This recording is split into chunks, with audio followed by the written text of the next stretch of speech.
Dan, big win for Arsenal today. We were all a bit worried about this game because, West Ham have been performing well, and we knew a lot of pressure on Arsenal to perform today because beat them and you go above them, and we did it. This is what happens when you play Gabriel Martinelli and the team, mate. I'm telling you now, I've been crying out for this guy for weeks and everyone's saying that he's not been ready and the ACL, you've got to give him time. I thought I saw a guy who was ready. And when he came on against Newcastle, he stamped his authority and said, I'm ready. And since then, he hasn't looked back.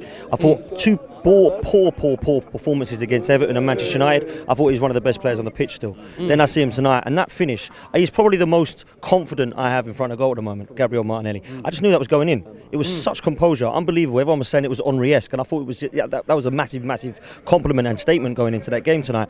And I feel his work rate, his tenacity. For me, he is a leader on the pitch in terms of how he leads from example, not his communication, but he leads from example. That is what I want to see for work rate wise from every single player. I look at Emil Smith-Rowe at the moment, and I've been crying out for him to come back into this side.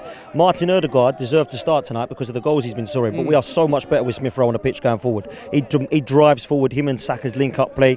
That leads me nicely onto him. How good has he been in the last 2 games? I've been seeing the player now who's had a hangover from the Euros, but this kid is back. And people will laugh and say, it's only against Southampton and West Ham at home. He absolutely dominated people. I think Lee Judges was saying it. He had 3 or 4 players around him, Rob, and he was just like, I don't care. And I've noticed that he's been the player. I was saying to a guy that I sit with today, I've noticed that he's the guy who gets the treatment every game. Every game there's 3-4 man and they're always putting the tackles in on him. And he still gets up, rides it. He's some player. I actually quite like Nicolas Pepe. A lot of people do. If he's not in the pitch, I think Saka's our most threatening player going forward. I really do. And you could see why, because everyone's on him. And I feel like with those players, youngsters around Lacazette, it brings us nicely on to what happens with Aubameyang. I don't think we missed him at all tonight, right? And the reason we didn't is because Lacazette's link-up play is better. He works harder. He looked to me that it was basically like, I've got the armband for now. I don't know what my future is at this club. I think he's probably going to leave in the summer. But you know what? At the moment, if he can get us through those sort of games and put in those performances in terms of work rate and link-up play with those youngsters, I think he's got a great, chance to do well this season. Now, Is there any way back for Aubameyang? Not for me. The reason I say that is because we've had, 11 captains in 14 years? With 3 of them have had to been stripped by it.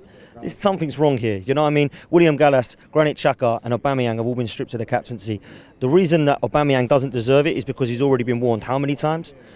For me, I don't see a leader.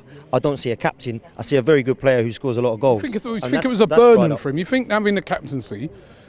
I always look at Aubameyang and since he's come in, he's even just looking at his career, happy-go-lucky footballer, loves to just get on that pitch, play. Do you really want to be burdening a guy down like that with a captaincy? I don't know. A captain to me is someone you're going to take. You take on a lot of other things apart from yourself. And I was looking at Aubameyang. Yeah, that's a captain. That's a captain, Tony Adams, right? Yeah. But I'm looking and I'm saying, was that the right choice in the first place? Or do you just a guy like that? You just say, yo, go and play your game. Go and do your thing, man. No burden. I don't know. The reason I don't have no sympathy for him is because I look around the team and I see he's one of the oldest senior heads. He's scored all of our goals. He's won us the FA Cup 2 years ago. He was our best player. He's on most money. I can't have much sympathy for him, Rob, and say, poor Aubameyang. I'm not asking for sympathy, but I'm saying for sympathy for him. I'm just saying, was it the right appointment in the first place? And is it important for this appointment, whoever gets it, to get this right? Because you just named out captains that have been stripped. There's loads of other captains that we've had that... we ain't had a good captain since this guy in Vieira. And unfortunately, it's always been given to the best player for a long time. Then when that happened, and that went, and the Henrys and the Fabregases and the Van Persies went, it was who leads this team? They all sit on the bench. Vermaelen, Mertesacker, Arteta.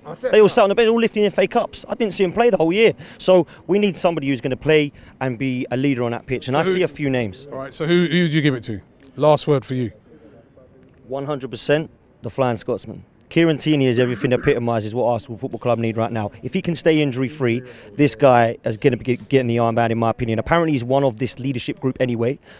A lot of people saying Gabriel. You're part of it. Don't give me that, man.